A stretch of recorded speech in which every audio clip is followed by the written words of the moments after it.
honestly, when I heard that the Golden State Warriors were actually going to be interested in bringing Jimmy Butler to this team some 6 months ago, I thought they were absolutely crazy. I thought, how is that actually going to look? How is that actually going to work? Well, after watching Jimmy Buckets Butler play for the Golden State Warriors in the last 2 games, I have to say I was definitely wrong about that. And you can actually tell what Jimmy does well, what the Warriors actually needed at this point, and what Jimmy is probably going to be able to bring to this Golden State Warriors team in the long run. Now, we all know that Jimmy Butler's long run basically means when he's about a year out of his contract extending or his contract ending, you can expect an absolute implosion from Jimmy Butler, to the point where you know Steve Kerr is actually going to have to put Jimmy Butler in the corner like a child and tell him he's in timeout. But for now, until that actually happens, which if you're looking at the historical background of one Jimmy Butler, that tends to happen towards the end of a contract. Now, the Warriors have signed Jimmy Butler to a 2-year deal worth just under $111 million. That contract kicks in next season. So you know that they're at least going to get a full season, basically a season and a half of not having to worry about bad Jimmy Butler, or as I like to call him, drama Jimmy Butler showing up. So on the court, in the first 2 games, it is clear that Jimmy Butler provides a bit of relief for Steph Curry and the rest of the Golden State Warriors. Yes, it's another alpha basketball player on this team to compete with Draymond's alphaness, but at the end of the day, it's more than that. Jimmy Butler in the last game for the Golden State Warriors at the Milwaukee Bucks, who were dumb and traded for Kyle Kuzma, actually scored 20 points in the game, had 9 rebounds and 6 assists.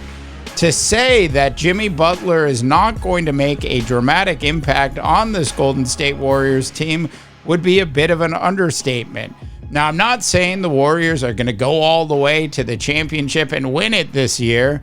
They simply just don't have enough talent on this roster to actually pull that off. But with Jimmy Butler and Steph Curry, maybe a healthy Draymond Green and some other key role players, maybe you get Jonathan Kuminga back in time for a true playoff run.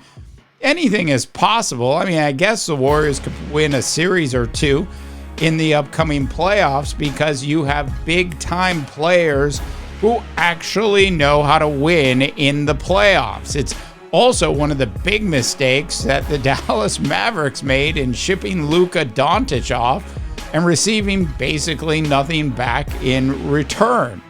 Look, Luka, if you can criticize his weight, you can criticize how he eats, you can criticize his lack of practice or effort, but at the end of the day, Luka averaged 34 points a game last season and took the Dallas Mavericks all the way to the NBA Finals.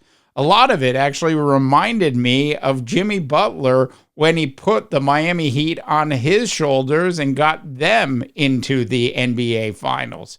So at the end of the day, what we basically have here is a different style of player than Steph Curry is used to playing with.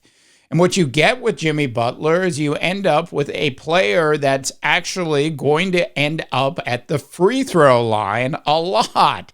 And that, my friends, is something that Steve Kerr is certainly going to be very happy about. All right, thanks so much for tuning in to tonight's NBA Rundown. I want to know what you think, North America. Go ahead and drop in your comments. For the NBA Rundown, I'm Dave DeBaugh, wishing you all a tremendous rest of your sports viewing day. I don't ever slow up, no I don't take shit. I got no love for the fakeness. If you wanna play tough and wanna hate this, I'll always show up and make a statement.